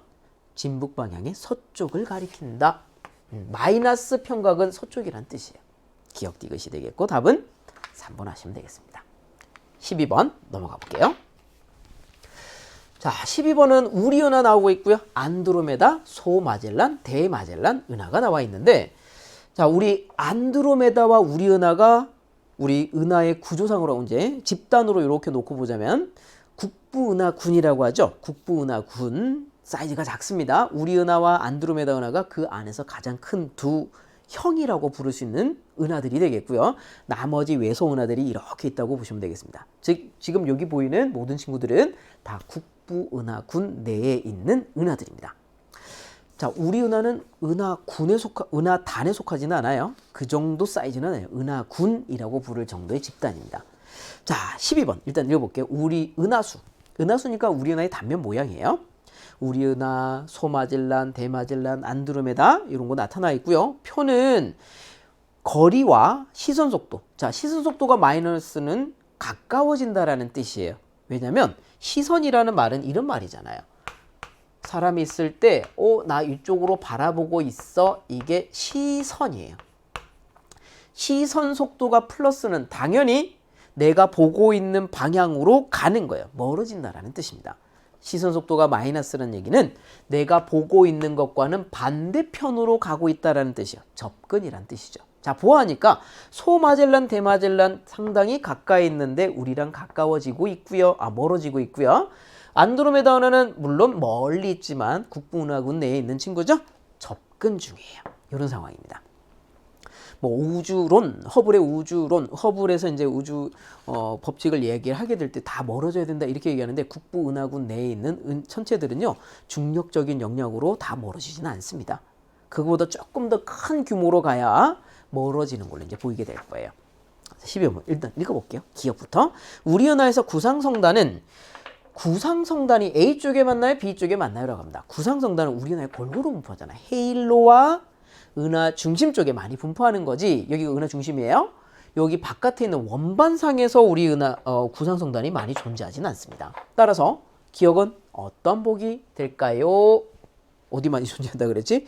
B 영역보다 A 영역에 많이 존재한다고. 이건 맞는 얘기네. 은하 중심 쪽에 구상성단 많아요 라고 얘기했으니까 맞는 얘기 되겠습니다. 만약에 산계성단이라고 하셨다면 B 쪽이 많아야겠죠. 두 번째, 소마젤란, 대마젤란 은하는요 모두 극부은하권에 속한다. 그렇죠. 아까 얘기했죠. 우리은하, 안드로메다 은하, 소마젤란, 대마젤란 모두 극부은하군에 속하는 겁니다. 이유는 맞는 보기. 자, 그 다음에 디귿 볼게요. 우리은하와 안드로메다 은하는 우주가 팽창하지만 서로의 인력으로 인해서 가까워집니다. 그러니까 이게 좀 더 먼 규모로 떨어져 있었다면, 그러니까 우리 은하, 국부은하군이 아니라 다른 은하군이나 혹은 은하단에 속해 있었다면 아마 서로 멀어졌을 거예요. 거의 이렇게 되는 게 맞는데 지금 현재 국부은하군 내에 있으니까 서로 간에 인력을 무시할 수는 없어요. 공간이 팽창하더라도 인력이 무시가 안 될 정도, 따라서 그렇게 가까이 있기 때문에 서로 접근할 수도 있는 겁니다. 팽창함에 따라 서로 멀어지고 있는 거 아닙니다. 접근해야 돼요. 기억, 니은, 정답. 답은 3번 하시면 되겠습니다. 자, 이제 13번 성간소광에 관련된 물음이 되겠습니다. 자, 성간소광이고요. 여기서 이제 어떤 상황인지 읽어볼게요. 자, 이거 파장이 있고요. 성간소광량 등장하고 그 다음에 A와 B가 있는데 아마 서로 다른 파장인 것 같아요. 동일한 영역을 보고 있는데 서로 다른 파장을 지금 보고 있는 것 같습니다. 일단 볼게요. 자, 파장에 따른 성간소광량을 나타낸 것입니다. 자, 나는 어느 암흑성운을 같은 영역에 서로 다른 파장으로 관측한 건데 A와 B는 하나는 가시, 하나는 적외 영상이다 라고 합니다. 자, 여기 가시 영상 보이시죠? 가시광선 영역이고요. 파장이 짧으면 누구예요? 파란색 쪽, 보라색 쪽 바깥이기 때문에 자외선이고요. 파장이 긴 건 가시광선에서 붉은색입니다. 빨간색입니다. 빨간색 바깥이란 뜻의 적외선입니다. 그러니까 성간소광이 가시광선과 적외선을 비교하고 나면 가시광선이 많죠. 그렇기 때문에 가시로 관찰했을 때 많이 가려져 보이겠지만 적외로 관찰했을 때는 그래도 뭔가 까맣게 보이는 게 별로 없고요. 투과돼서 배경에 있는 것들이 좀 보인다든지 뒤에 있는 것들이 이룰 수 있다는 거죠. 자, 그러니까 A가 어떤 광선으로 가시광선으로 본 거고요. 자, 암흑선이 잘 안 보이죠. 아니, 그런지 잘 모르겠다. 자, 이게 바로 누구예요? 적외 영상으로 본 겁니다. 적외선으로 관측을 했다라는 것이죠. 자, 보겠습니다. 자, 성간소광은 첫 번째 이제 가를 보고 대답하는 거야. 빨간색과 파란색. 아까 빨간색 어디라 그랬죠? 빨간색은 이쪽입니다. 파란색은 오른쪽이에요. 파장이 짧은 쪽이니까. 소광 파란색이 많이 일어나고 있습니다. 붉은 빛이 파란빛보다 크다라고 했으니까 틀린 보기 되겠네요. 두 번째, 적외 영상은 B입니다. 네, B가 적외 영상. 그럼 니은은 맞아요. 자, 디귿 뭐라 그랬죠? 나에서 오른쪽이에요. A, B. 요거 보면서 대답하는 거예요. 성운에서 별빛의 소광은 이런 것들이 이제 소광이 나타나요. 특히 이제 이 친구 소광 많이 나타나는데요. 소광은 주로 성간 티끌에 의해서 나타나게 된다. 어떤 보기예요? 맞죠. 성간 티끌 때문이죠. 성간 기체도 있고 성간 티끌도 있겠지만 기체가 양이 많긴 하죠. 수소나 헬륨이지만. 하지만 1%밖에 안 되는 이 티끌이 성간 소광, 성간 적색화를 만들어 놓게 되겠습니다. 그러니까 디귿은 어때요? 성간 티끌에 의한 거다. 맞는 보기 되겠고 니은 디귿 정답. 답은 4번이라고 하면 되겠습니다. 자, 여기 13번이었고요. 자, 그 다음에 14번 보도록 하겠습니다. 자, 14번은 지진파입니다. 자, 그런데 지진이 발생했고 지금 기억, 니은, 디귿이 있는데 자, 기억, 니은, 디귿이 모두 셋 다 어디에 있어요? 적도상에 이렇게 존재합니다. 자, 그런데 기억은 P와 S가 모두 도착했다. P파, S파. 자, 그런데 니은은 P파, S파 다 도착 안 했어요? 라고 얘기했고요. 그 다음에 디귿은 P파만 도착했어요. S는 도착 안 했어요. 이렇게 얘기하는 거죠. 그러면 14번 그림을 보면 이 자료를 보면 뭐가 떠올라야 돼요? 지진파가 전달이 될 때 쭉 전달되는 이 모습을 좀 그릴 수 있어야 되는 거죠. 그린다라기보다는 여러분들이 이런 그림을 그렸을 때 암영대의 위치를 찾을 수 있어야 된다는 겁니다. 자, 일단 지구가 이렇게 있어요. 이게 뭐 적도면이 아니어도 좋아요. 그냥 우리가 흔히 그리는 그림이라고 생각한다면 지진이 여기서 발생하게 됩니다. 발생하게 됐을 때 쭉 가서 어디 103에서 142도, 103도에서 142도가 암영됩니다. 즉 뭐냐면 여기는 P파 도착하고 S파 도착하지만 여기는 아무도 도착 안 하고요. 여기는 P파만 도착하는 거예요. 그럼 이제 어느 정도 감이 오시죠? 자, 어떻게 돼요? 기억은 뭐예요? 기억은 여기란 얘기예요. 니은은 둘 다 도착 안 하니까 P파의 암형대, S파의 암형대 모두 해당되는 거죠. 니은은 여기고요. 디귿은 P파만 도착해요. S파의 암형대에만 속하고 있습니다. 디귿은 이렇게 되겠습니다. 자, 그러면 기억, 니은, 디귿 이렇게 선택했으니까 우리 바로 보기 보면서 찾아주면 될 것 같습니다. 자, 기억에는 P파가 S파보다 먼저 도착합니다. 사실은 기억, 니은, 디귿 어디라도 P와 S파가 도착을 한다면 P파가 먼저 도착할 거예요. 왜냐면 속도가 빠르니까. 빠르니까 먼저 땅 하고 도착하는 겁니다. 자, 기억 맞는 보기예요. 두 번째, 진앙으로부터 니은까지의 거리는 진앙으로부터 니은까지의 각거리는 아마도 기억보다는 크겠고 디귿보다는 짧겠죠. 자, 그러면 각거리는 90도보다 크다. 예, 103, 142 사이에 있을 거니까 90도보다 크다. 맞는 보기 되겠습니다. 니은은 맞아요. 자, 그 다음에 디귿 한번 보도록 하겠습니다. 디귿에 도달한 P파는, 여기에 도달한 P파는요, 외핵을 통과한 것이다. 예, 외핵을 통과해서 들어옵니다. 외핵을 통과했기 때문에 S파는 이제 도달하지 않고요. 여기서는 이제 P파만 도달하게 되는 거죠. 그러니까 디귿은 맞는 보기 되겠습니다. 모두 맞네요. 기억, 니은, 디귿 모두 맞고요. 답은 5번 하시면 되겠습니다. 자, 이제 15번으로 넘어가 볼게요. 자, 요거는 자, 여러분들이 장기적으로 봤을 때 요 15번 같은 경우는 이게 화산암인지 퇴적암인지 변성암인지 얘기 안 하셔도요. 이 위치가 참 잘 나오는 위치입니다. 화강암이 관입한 거고요. 지금 A와 같은 친구 전역으로 관입하고 있죠. 그죠? 대보화강암, 대보조산운동. 우리 중생 때 쥐라기 정도에 나타난 대보화강암. 대보조산운동에 의한 대보화강암이고요. 경상누춘군 쪽에 이렇게 경상분지 쪽에 관입한 친구 있죠? B, 불국사 화강암. 백악기 때 관입한 겁니다. 그러니까 요거 딱 이 위치를 알아두시면 좋아요. 이렇게 많이 보이는 것이기 때문에 기억하면 좋다라는 겁니다. 자, 15번. 서로 다른 시기에 생성된 화성암 A, B의 분포를 나타내는 것. 이미 선생님이 얘기했어요. 그죠? 대보랑 불국사다. 이렇게 얘기했습니다. 자, 그래서 한번 얘기해 보도록 하겠습니다. 기억. A는 대보조산운동에서 만들어진 것이다. 네. 우리 보통 이런 우리나라의 화산 지형들이, 화성암에 관련된 지형이 있죠. 뭐 심성암이나 화산암이나 이렇게 있을 때 이런 것들이 상당히 많은 것들이 다 중생대 때 만들어졌다고 하시면 됩니다. 중생대가 우리나라에서 가장 활발한 지각 변동이 있던 시기거든요. 두 번째, 생성 순서는 자, 이 친구가 중생대 중엽, 중기 정도고요. 대보. 불국사 변동은 중생대 끝날 때 백악기 때가 되겠습니다. 그러니까 순서는 A 다음에 B가 되겠습니다. 자, A가 먼저다. 니은 맞아요. 자, 세 번째, 경상누춘군을 모두 관입했습니다 라고 합니다. 여기가 경상누춘군이 있는 지역이죠. 그죠? 경상누춘군을 관입하는 건 누구예요? 일단 이 그림상으로 보더라도 A는 아닙니다. B입니다. 그리고 더 중요한 게 있어요. 경상누춘군이라고 하는 게 중생대에 형성되는 거. 대동, 경상. 자, 경상누춘군이 퇴적이 될 당시에 이거보다 먼저 일어난 일이 대보조산운동이고요. 이거 이후에 나타나는 게 불국사예요. 이렇게. 자, 그렇기 때문에 어때요? 불국사 변동은 경상누춘군을 이렇게 관입해서 들어오겠지만 대보가 관입할 수 있는 없어요. 있어야 관입을 하죠. 이런 겁니다. 그래서 디귿 보기가 어떤 보기예요? A, B 모두 이걸 관입했어 라고 했기 때문에 틀린 보기 되겠습니다. 자, 기억, 니은이고요. 답은 3번 하시면 되겠습니다.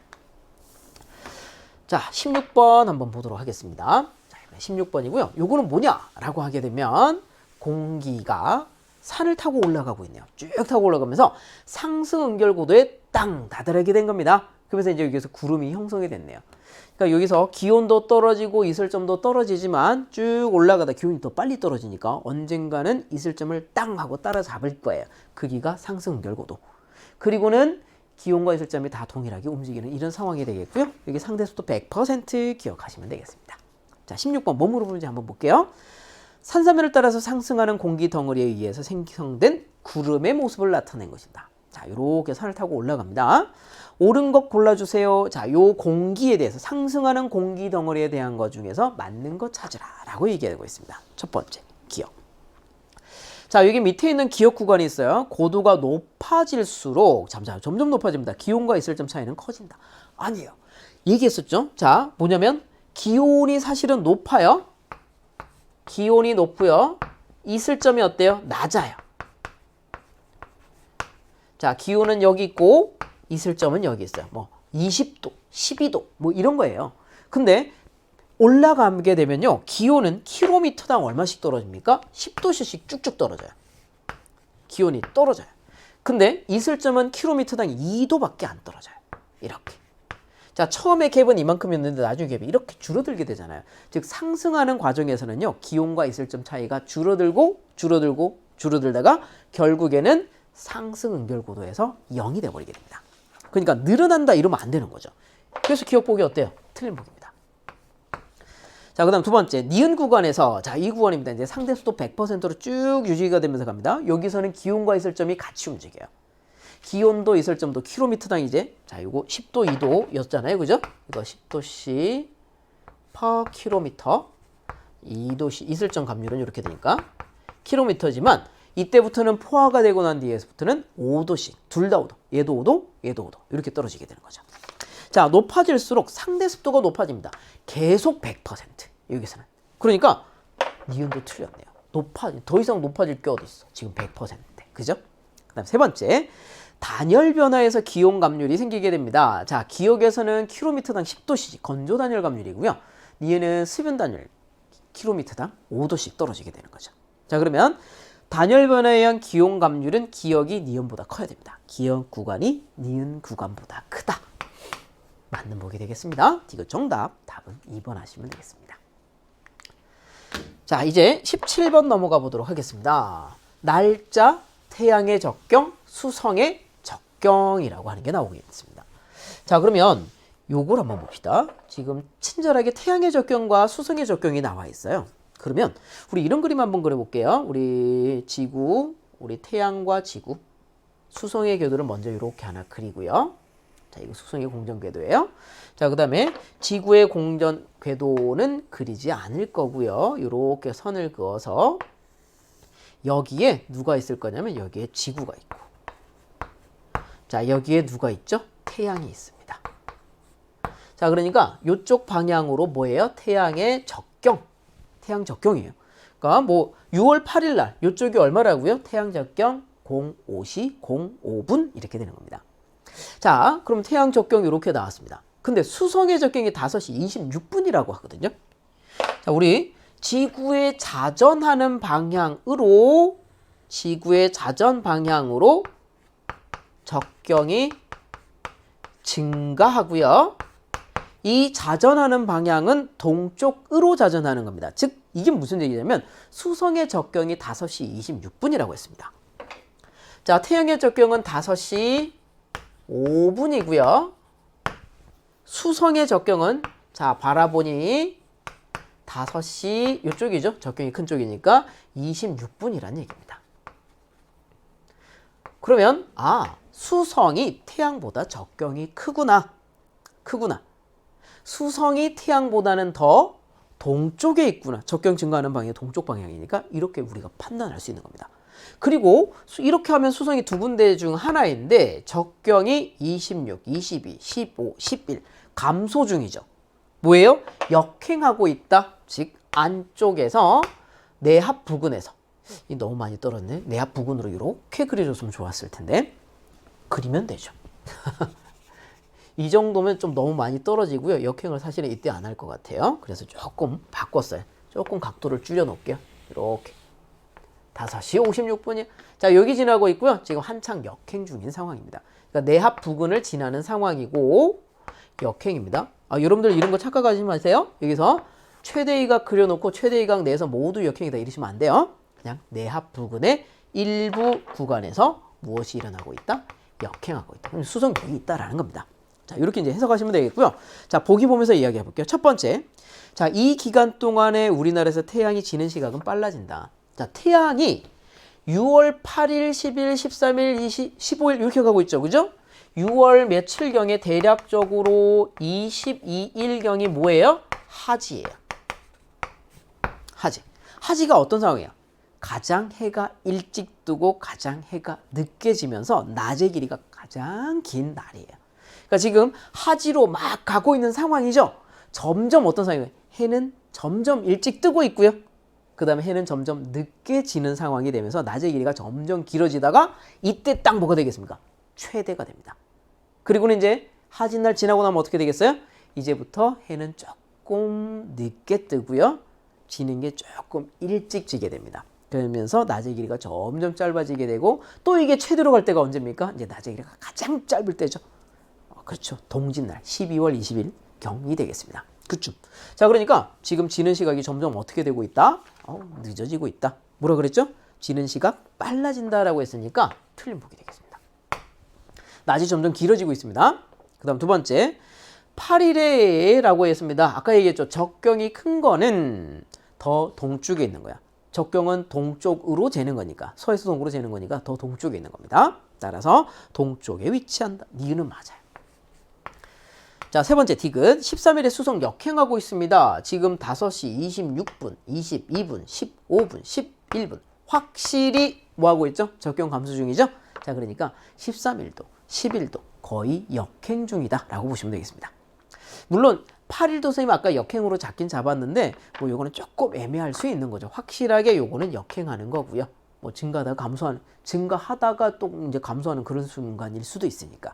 어쨌든 이 부근인 건 확실한 거지. 자, 디귿은 그럼 뭐 어때요? 역행한다라는 거니까 맞는 복이 되겠습니다. 니은 디귿 정답, 답은 4번 하시면 되겠습니다. 자, 18번 문제 보도록 하겠습니다. 여기가 어딘지를 보셔야 될 것 같아요. 우리나라인가요? 아니면 남반구인가요? 라고 얘기했을 때, 자, 여기가 일단 우리나라입니다. 자, 우리나라를 관측한 쌍둥이 자리의 모습과 별 ABS의 저기를 나타낸 것이다. 자, 물론 이 문제가만 놓고 푼다면 사실은 크게 어려운 문제는 아니에요. 왜냐? 우리나라잖아요. 우리나라니까 청부의 적도가 이렇게 있다고요? 여기가 뭐예요? 서점이에요. 방위각은 얼마예요? 270도인 곳이에요. 이런 곳입니다. 서점. 자, 여기가 서점이니까 오른쪽으로 가면 북점이 나오게 되고요. 청부의 적도보다 위쪽에 있는 쪽이니까 저기가 플러스인 영역이 되겠습니다. 그래서 저기가 31도, 플러스 33도, 플러스 22도 이렇게 이제 나와 있는 겁니다. 아, 그러니까 우리나라 서쪽 하늘이겠구나. 이렇게 이제 판단하면 돼요. 그러면 일단 요거 문제부터 해결 한번 해볼게요. 쌍둥이 자리다. 우리나라 ABC 저기 나타내고 있습니다. 옳은 거 골라주시고요. 방위각은 북점을 기준으로 하겠다 라고 얘기했습니다. 자, 기억 뭐라 그랬냐면 동쪽 하늘 본 거야. 틀리죠. 자, 청부의 적도의 모습만 보고도 우리는 서쪽인지 알 수 있습니다. 두 번째, 이날 남중고도는 이라고 하게 됩니다. 자, 우리나라잖아요. 남중고도는 어떻게 구해요? 저기가 이렇게 봤을 때 큰 거 33도 56분 이렇게 돼 있죠. 그죠? 아마 B가 남중고도가 제일 클 것 같아요. A가 B보다 낮아요. 그럼 맞는 보기가 되겠습니다. 물론 우리가 이렇게 남중고도를 구하실 때는요. 하나의 조건이 있습니다. 이렇게 공식을 썼다라는 거는요. 자, 우리나라 기준으로 청구를 그려놓고요. 청구의 적도도 이렇게 그려주시고요. 이렇게 했을 때 천정 있죠? Z라고 적을게요. 자, 천정에 있는 별의 저기가 바로 누구와 같은 값이죠? 관측자의 위도와 같은 값입니다. 즉 우리가 90도 빼기 위도 더하기 적위라고 하는 남중고도 공식을 쓸 수 있는 거는 일단은 적위가 그 지역의 위도보다는 작은 곳이라고 보시면 되겠습니다. 자, 우리나라가 위도가 한 37도, 36도, 35도 이 정도가 되기 때문에 여기서 보시면 다 뭐예요? 우리나라 위도보다 다 작은 값이죠? 그러니까 이 쌍둥이 자리죠? 쌍둥이 자리에 있는 별들은요. 아마 일주운동 하다 보면 죄다 여길 지나갈 겁니다. 여길 지나가지는 않을 거예요.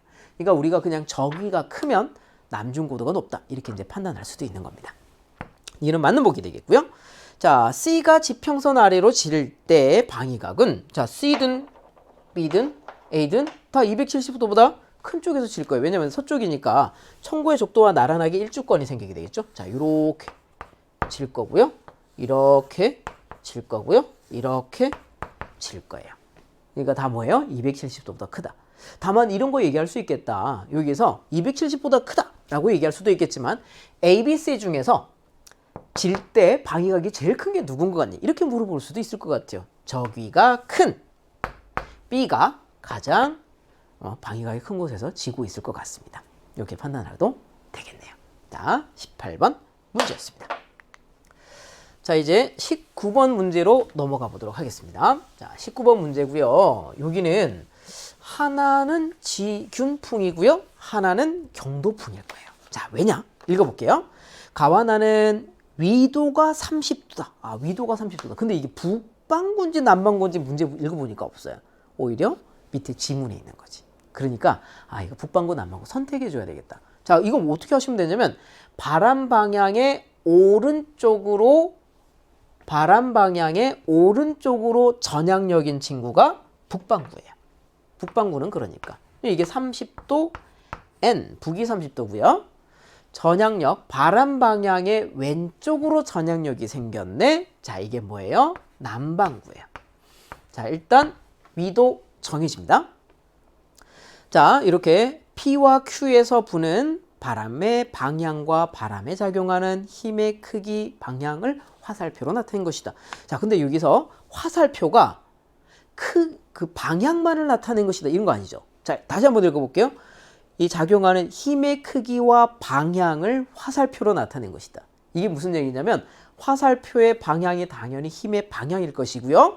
화살표의 길이가 당연히 힘의 크기라는 얘기입니다. 근데 P는 뭐예요? 둘이 같아요라고 이렇게 얘기했죠. 근데 여기는 둘이 같아요 표시가 없고 여기 화살표가 긴 거 보이시죠?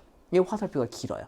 기압 경도력이 전향력보다 큰 겁니다. 자, 그러면 여기는 기압 경도력과 전향력이 같은 상황이니까 자, 이거는 뭐예요? 지균풍이 됩니다. 자, 그 다음에 기압 경도력과 전향력이 있는데 기압 경도력이 커요. 자, 그러니까 이쪽으로 뭐가 되겠죠? 자, 이쪽으로 차이가 90력이 됩니다. 즉 기압 경도력과 전향력의 합이 90력이에요. 이쪽이 90. 그러니까 이 친구를 어떻게 움직여야 돼? 앞으로 바람이 이쪽 속도 성분을 가지고 있겠지만 점점 서서히 이렇게 꺾이면서 회전하게 될 겁니다. 그러니까 이거 경도풍이고요. 북반구에서 이렇게 회전하는 거죠. 안쪽이 기압이 낮다는 얘기예요. 그럼 이거 뭐예요? 경도풍인데 무슨 경도풍? 고기압성? 저기압성. 그렇죠? 이건 저기압성. 자, 저기압성 경도풍이다. 이렇게 되겠습니다. 자, 그러면 지금 어느 정도 분석이 끝난 것 같아요. 보기 보면서 얘기해 볼게요. 기억. P에서 부는 바람은 지균풍이다. 네, 맞습니다. 기억은 동그라미. 자, 두 번째, P, Q 모두 북반구에 위치합니다. 아니요. 기억은 가는 남반구에 위치하고요. 자, 기압 경도력의 크기가 같다면, 자, 기압 경도력의 크기가 둘이 같다면이라는 겁니다. 자, 같으니까 여긴 지균이니까 얘도 같은 겁니다. 그럼 다른 크기를 가지는 친구가 하나밖에 없네요. 누구예요? 이 친구 전향력입니다. 근데 요거 전향력 작은 거 보이시죠? 그죠? 자, 그러면 뭐예요? 우리 전향력이라고 하는 게 2 오메가 사인 위도 곱하기 풍속 V 이렇게 됩니다. 둘은 위도가 같기 때문에 일단 전향력을 비교했을 때 누구는 같다고요? 이 친구는 같은 거예요. 전향력이 크다는 얘기는 풍속이 빠르다는 얘기입니다. 누가 빨라요? 그렇죠. 지균풍이 빠르네요. 가가 빠른 겁니다. 뭐라 그랬죠? P가 Q보다 크다. P가 Q보다 바람이 빠르다. 맞는 얘기 되겠습니다. 그러면 디귿 정답 되겠습니다. 기억과 디귿 되겠고요. 답은 3번 하시면 되겠습니다. 자, 마지막 문제입니다. 20번 문항 되겠습니다. 자, 20번 문항을 보아하니 지금 태양도 등장하고 있고 달도 등장하고 있고 지구도 등장하고 있습니다. 자, 그러면서 이야기가 이어져 가고 있는데 그림은 지구와 달의 공통질량 중심 G. 공통질량 중심점은 어쨌든 그냥 쭉 가는 거예요. 깔끔하게 그냥 진행하고 있죠. 깔끔하게 이렇게 진행합니다. 자, 그런데 달이 왔다 갔다 이렇게 가고 있어요. 자, 여러분들 이렇게 가는 거 아니에요? 달이 그러니까 가다가 휘고 이렇게 가는 거 아니에요? 지금 그림처럼 이렇게 어찌 보면 이 그림만 놓고 보자면 약간 어떤 느낌이 드냐면 달이 지구 주위로 공전하는 게 아니라 달 주위로 공전하는 것 같아. 그렇지 않나요? 이렇게 달이 지구 주위로 공전하는 게 아니라 태양 주위로, 달 주위로. 달이 왜 또 달 주위로? 달이 이렇게 이게 왜 이렇게 왔다 갔다 안으로 들어갔다 바깥쪽으로 나갑니까? 라고 하면 옆에 지구가 있어가지고 이렇게 약간 섭동을 받아서 흔들흔들하는 것 같지. 실제로 이제 태양 주위로 돌고 있는 것 같아요. 실제로 여러분들이 만유인력 구해보면요, 달한테 주는 만유인력이 자 지구가 주는 게 클까요? 태양이 주는 게 클까요? 계산해보면요, 태양이 큽니다. 어찌 보면 당연한 결과인 것 같기도 합니다. 자 어쨌든 다시 한번 볼게요. 공통질량 중심점이 지나가는 경로 일부와 T1, T2, T3, T4일 때 달의 위치가 나타나고 있습니다. 옳은 거 골라주시고요. 그 다음에 기조력 이외의 조속 변동 요인은 고려하지 않습니다. 라고 합니다. 자, 그러면 우리가 이거를 이런 그림을 그려놓으면 헷갈리니까 이렇게 한번 해볼게요. 여기다가 우리 점선 있죠? 요 점선. 이거 이제 지구 중심으로 이제 달의 공전 궤도가 나오고 있잖아요. 자, 그러니까 선생님이 여기다가 점선 이렇게 하고요. 자, 여기가 지구 이렇게 있다라고 할게요. 자, 지구 이렇게 있고 그 다음에 이쪽 방향에 누가 있었냐면 태양이 있을 거예요. 자, 그런 그림을 한번 그려볼게요. 그럼 T1은 어디 있는 거냐? 자, 지구가 여기 있을 거고요. 태양이 저기 있으니까 여기잖아요. 여기에 지금 T1 이렇게 됩니다. 자, T1. 자, 그 다음에 T2는 어디예요? 태양이 저기 있는데 완전 반대편에 있죠? 자, 그러니까 여기가 T2고요. T3는 태양이 저기 있는데 여기 있잖아요. 여기가 T3고요. 지금 달은 이쪽 방향으로 움직이는 거예요. 이렇게. 자, T4는 어디 가는 겁니까? 태양 쪽에 딱 위치하게 되죠. 이렇게 여기가 T4예요. 자, 여기가 삭, 여기는 망, 상현, 하현. 이렇게 이제 대응을 할 수가 있습니다. 자, 그럼 이렇게 해놓고 뭐 해야 될까요? 보기 보면서 이야기 한번 해보도록 하겠습니다. 자, 기억 보기부터 볼게요. T1에서 T2 동안 T1에서 T2에 이렇게 되는 거죠. 우리나라는 만조가 한 10번 정도는 나타난 것 같다. 자, T1, 자, 요 상황에서 태양 기준으로 볼게요. 삭에서 다시 쭉 돌아서 다시 삭까지 오는데 약 30일 정도의 시간이 걸립니다. 좀 더 엄밀하게는 29.5일인데 그냥 30일 이렇게 잡으시면 돼요. 그러면 T1에서 T2까지 얼마 정도 된다고요? 한 7에서 8일 정도가 됩니다. 근데 거의 매번 2번 정도의 하루에 2번 정도의 만조, 간조가 등장하기 때문에 여기서부터 여기까지 한 14번 정도의 만조, 간조가 등장할 수 있어요. 물론 이제 만조, 간조 주기가 12시간 25분이니까 이제 조금 더 횟수는 적게 들어갈 수 있겠지만 13번 내지 14번 정도 들어갈 수 있다는 얘기입니다. 그러니까 기억에서 뭐라고 얘기했죠? 자, 이 시간 동안에 우리나라의 만조는 10번 이상 나타날 것 같다라고 얘기했기 때문에 어때? 맞는 보기 하시면 되겠습니다. 동그라미 하시면 돼요. 그 다음 두 번째 니은 볼게요. T2일 때 여기입니다. 우리 생각했을 때 보름달인 거죠. 자, T2일 때 태양으로부터 거리는 지구 중심이 G보다 가깝다라고 얘기합니다. 자, 이렇게 있으면 지구가 여기 있으면 T2에 있으면 자, 지구와 달이 있으면 공통질량 중심점은 당연히 요 사이에 있어야 돼요. 그러니까 태양으로부터 거리는 지구는 가깝고요. 공통질량 중심은 조금 멀고요. 달은 더 멀리 있다. 이렇게 보시면 되겠죠. 그럼 니은 다시 읽어볼게요. 자, 이때 T2일 때 태양으로부터의 거리는 지구 중심이 G보다 가깝다. 여기에 G가 있을 테니 자, 이렇게. 자, 그러니까 니은은 맞는 보기 되겠습니다. 자, 그 다음에 세 번째 T3, T4가 되겠습니다. 요 시간이 되겠습니다. 우리나라의 조차는 작아집니다. 아니요. T4랑 T2는 조차가 제일 큰 시기 살이 날이 되겠고요. T2랑 T3는 조금 날이 됩니다. 그러니까 가장 작은 순간에서 가장 커지는 순간으로 가고 있으므로 조차는 계속 커지죠. 그럼 디귿은 어떤 보기예요? 틀린 보기 하시면 되겠습니다. 기억 니은은 답이네요. 답은 몇 번? 4번 하시면 되겠습니다.